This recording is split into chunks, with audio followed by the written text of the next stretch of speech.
Bismillahirrahmanirrahim. Assalamualaikum warahmatullahi wabarakatuh.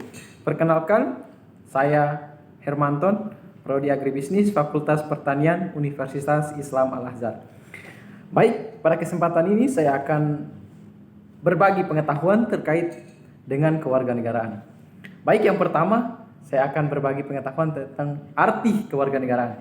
Arti kewarganegaraan itu dikenal dengan kata citizenship. Artinya apa? Artinya keanggotaan yang menunjukkan hubungan atau ikatan antara negara dengan warga negara.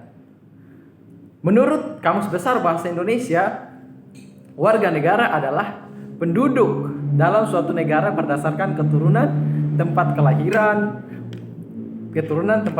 Mereka punya hak dan kewajiban penuh sebagai warga negara di negara itu. Nah, dilansir dari Ensiklopedia Britannica 2015, kewarganegaraan adalah hubungan individu dengan negara. Kewarganegaraan menunjukkan kebebasan dan warga negara memiliki hak, tugas, dan tanggung jawab tertentu. Secara umum, warga negara punya hak politik penuh, hak untuk memilih dan memegang jabatan politik. Baik, selanjutnya. Kewarganegaraan adalah bentuk kebangsaan yang paling istimewa. Istilah yang lebih luas menunjukkan berbagai individu dan negara tidak serta-merta memberikan hak politik. Baik, selanjutnya saya akan berbicara tentang sejarah. Baik, sejarah ini, konsep kewarganegaraan pertama kali muncul di kota-kota Yunani kuno. Ini sebagai reaksi ketakutan soal berbudakan. Yunani mengembangkan konsep demokrasi langsung. Setiap warga negara berperan secara aktif dalam menentukan nasibnya maupun kehidupan masyarakatnya. Setiap warga negara di kota Yunani berhak dalam kehidupan demokratis, dalam memilih wakil-wakil rakyat secara hukum, secara resmi. Selain itu, dalam kegiatan rutin sehari-hari dalam persoalan administrasi dan hukum. Bangsa Romawi pertama kali menggunakan kewarganegaraan sebagai alat untuk membedakan penduduk kota Roma dari orang-orang yang di wilayahnya telah ditaklukkan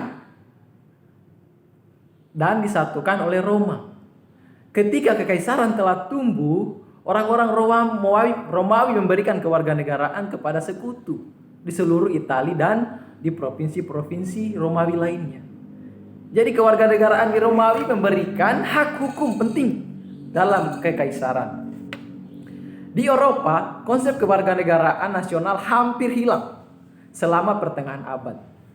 Itu diganti oleh sistem hak dan kewajiban feodal. Pada akhir abad pertengahan, kepemilikan kewarganegaraan di berbagai kota di Italia dan di Jerman berubah menjadi jaminan kekuatan bagi pedagang dan orang-orang istimewa. Konsep kewarganegaraan modern terjadi perubahan pada abad 18 selama Revolusi Amerika dan Perancis. Konsep warga negara datang untuk menyarankan kepemilikan kebebasan tertentu dalam menghadapi kekuatan paksaan dari raja-raja absolut. Di Inggris, konsep warga negara merujuk pada keanggotaan kerajaan di daerah atau kota setempat. Ini digunakan untuk menekan posisi warga negara kepada raja atau negara. Konsep ini didahulukan untuk warga negara yang memakai undang-undang kebangsaan. Nah, dikutip dari situs resmi Kementerian Luar Negeri atau Kemenlu di Indonesia, tentang kewarganegaraan sudah tercantum dalam Undang-Undang Nomor 12 Tahun 2006 tentang kewarganegaraan. Undang-undang tersebut pengganti Undang-Undang Kewarganegaraan lama, yaitu Undang-Undang Nomor 63 Tahun 1958. Karena sudah tidak sesuai dengan perkembangan masyarakat dan ketatanegaraan Republik Indonesia, warga negara di Indonesia akan diberikan kartu tanda penduduk. Yang kita miliki sekarang itu namanya KTP, kartu tanda penduduk. Ini berdasarkan apa? Berdasarkan kabupaten, provinsi, tempat terdaftar sebagai penduduk. Mereka juga diberikan nomor identitas. Apa itu nomor identitas? Ini tuh yang disebut dengan NIK yang ada di KTP kita. Nomor Induk Kependudukan atau NIK. Nah, selanjutnya kita berbicara tentang asas. Asas kewarganegaraan. Nah, ada sejumlah macam kewarganegaraan yang harus kita ketahui. Yakni apa aja itu? Yang pertama, asas ius sanguinis ya, atau asas keturunan. Ini adalah asas seseorang ditentukan berdasarkan pada keturunan. Nah, saya contohkan, jika seseorang dilahirkan di Indonesia, sedangkan orang tuanya berkewarganegaraan Malaysia, maka jadi warga negara Malaysia. Ini berdasarkan keturunan. Nah, yang kedua, asas ius soli atau asas kedaerahan. Asas ini adalah kewarganegaraan ditentukan berdasarkan tempat kelahiran. Ini contohnya, jika dilahirkan di Indonesia, sedangkan orang tuanya berasal dari Malaysia, maka jadi warga Indonesia. Ini tidak berpengaruh oleh kewarganegaraan orang tua. Jadi tergantung di mana tempat kita lahir. Karena patokannya adalah tempat kelahiran. Nah, selanjutnya, macam asas kewarganegaraan di Indonesia. Ada beberapa jenis asas kewarganegaraan yang terkandung dalam undang-undang. Yang pertama itu asas sanguinis. Asas ini yang menentukan kewarganegaraan berdasarkan keturunan, bukan tempat kelahiran, yang sudah kita jelaskan yang tadi. Yang kedua, asas ius soli ini atau asas berdasarkan asas kedaerahan.